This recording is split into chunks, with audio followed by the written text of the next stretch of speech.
Hey everybody. I know you haven't heard from us in a while, and we didn't want to go too long without checking in. So there's no intro music or anything today. Just a quick check-in to answer the question that we keep getting. Are there going to be any more podcasts? And obviously you're listening to my voice now, and so the answer is yes, but we want to give you the full story. First, Scott and I want to thank you for your patience and dedication during our hiatus slash break slash time off or whatever you want to call it.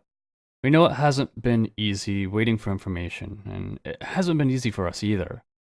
It's been 12 and a half years since Jennifer Kesse's abduction, and in our quest to bring awareness to her case, our job has been to follow facts and question evidence in pursuit of the truth of what happened on January 24, 2006. And it hasn't always been easy. On this year-and-a-half long journey that's been the podcast, we've spoken to people who claim to have seen or come into contact with Jennifer and people who believe that they may have come in contact with the person of interest. We've interviewed her family and friends and experts in the field. And one of the major pain points, to those of you that have followed this case, you know this, is how little evidence there was from the beginning. The reasons behind which we have our theories, but we will likely never know for sure. It no longer matters why the case file appears to be so thin. Lucky criminal, shoddy police work, or probably a combination of both. Yes, Jennifer's condo wasn't processed for evidence. And yes, law enforcement didn't take her disappearance seriously. Well, at least until 48 hours after she disappeared, when her car was found. And yes, the video surveillance footage of the person of interest who parked Jennifer's car a mile from her condo wasn't released to the public until like a year later. And yes, the frustration is real for us, even more today than when we started over a year ago.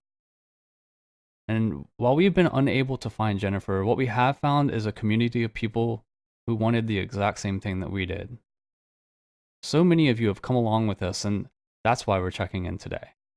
Because we know you're still here, and we want you to know that we are also. So here's where we are today, which honestly isn't that different from the last time that you heard from us.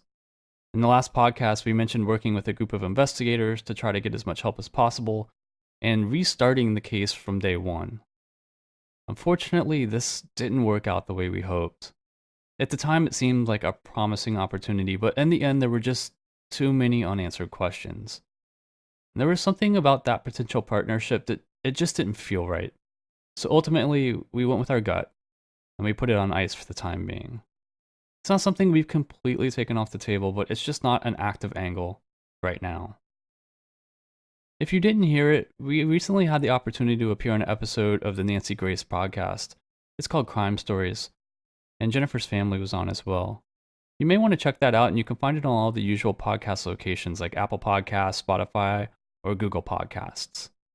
In the end, it was another avenue to alert more people to Jennifer's story, and I think it did that, even if it wasn't really necessarily something that you hadn't heard before.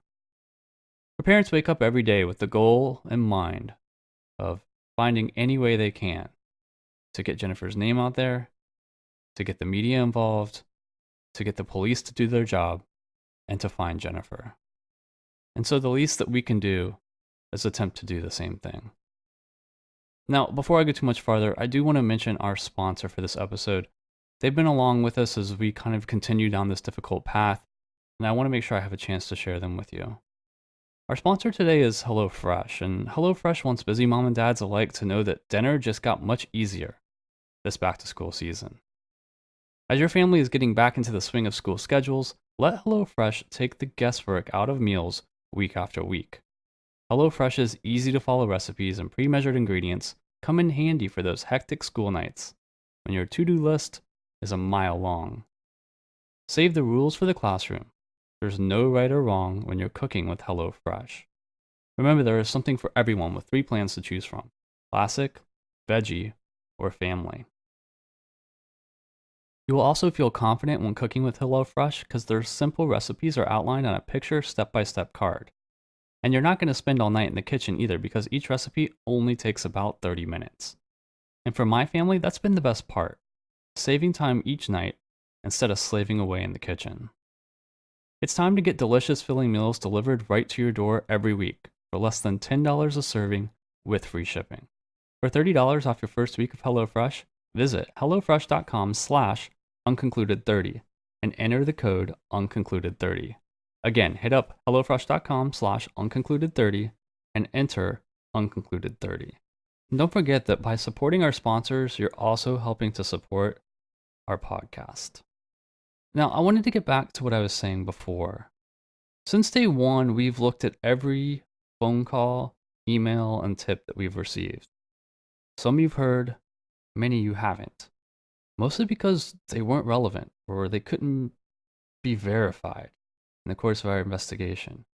And we still get several things a week directed our way, but so far, or at least I should say lately, all of them haven't really been relevant or they've been discredited. They haven't been the kind that we can share with you.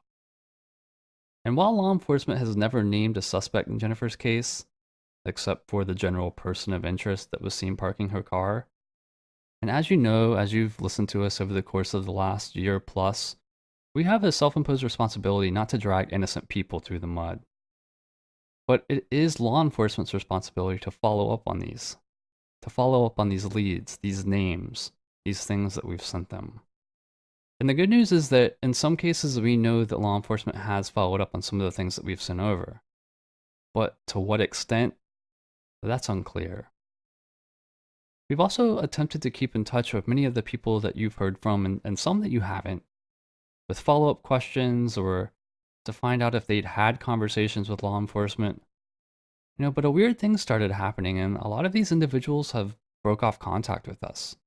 And these are for reasons that are unclear. We're not really sure. Is it law enforcement telling them to break off contact, or is it by their own choice? If anything, it does have us asking more questions. But to answer the big question of where are we right now, frankly, progress has stopped. And it's only fair that you hear that from us. Not that there's not still hope. We've held nothing back from police through this entire process. And so we still hold on to the hope that they will right some of their prior wrongs. And we hold on to the hope that the next phone call or email is the one that we've been waiting on. And let it be clear, we are here waiting.